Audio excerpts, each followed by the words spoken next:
ہمارے ایک دوست نے ایک واقعہ سنایا. ایک عیسائی آدمی تھا کراچی کا, بہت بڑا تاجر, کیونکہ عیسائی تھا, ظاہر اب مذہب تو ختم ہی ہو گیا ہے, ایتھیسٹ ہی بن چکے ہیں تقریباً. تو اس کو کوئی ایسی بیماری ہو گئی کہ ڈاکٹروں نے کہہ دیا اب ان کا انا للہ ہونے والا ہے. تو موت سے چند دن پہلے اس نے اپنے دوستوں کو بلایا. یہ ہے کمپٹیشن کو سمجھانے کے لیے میں بتا رہا ہوں آپ.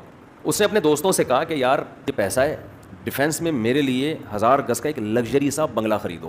بھائی کیا ہو گیا بھائی, تو اب مرنے لگا ہے, تھوڑے دن میں تیری موت واقع ہو جائے گی, ڈیفینس میں تو لگژری سا ایک بنگلہ خریدنا چاہ رہا ہے, کیوں بھائی؟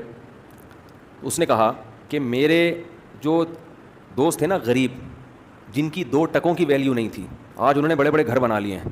میں چاہتا ہوں کہ میں جب مروں تو میرا جنازہ کسی بڑے گھر سے اٹھے, تاکہ یہ جو 2 ٹکے کے لوگ ہیں جو آج اتنے بڑے بڑے گھر بنا کے بیٹھے ہوئے ہیں, یہ مجھ پہ فخر نہ کر سکے. اب بتاؤ, مرتے ہوئے آدمی کو 1000 گز کے بنگلے کی ضرورت ہے؟